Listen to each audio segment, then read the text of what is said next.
تا حالا دقت کردین که با دیدن خمیازه یه نفر دیگه شما هم بی اختیار خمیازه میکشید؟ انگار دست خود آدم نیست. اما این فقط به خاطر خستگی نیست. این واکنش مصری ریشه‌های عمیقی توی مغز اجتماعی ما داره. دانشمندان به نورون‌های آینه‌ای اشاره می‌کنن. این سلول‌های خاص مغز نه تنها وقتی خودتون کاری رو انجام میدید، بلکه وقتی همون کار رو در دیگران می‌بینید هم فعال میشن. این سلول‌ها اساس همدلی هستن و باعث میشن ما رفتار بقیه رو تقلید کنیم. به خاطر همینه که خمیازه یکی از اعضای خانواده یا یه دوست صمیمی رو راحت‌تر از یه غریبه می‌گیرید.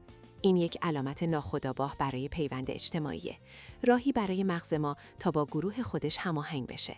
حتی بعضی‌ها معتقدن این رفتار به اجداد ما کمک می‌کرده تا هوشیاری گروهی رو حفظ کنن. این پدیده فقط مختص ما نیست، سگ‌ها و شامپانزه‌ها هم تجربهش می‌کنن.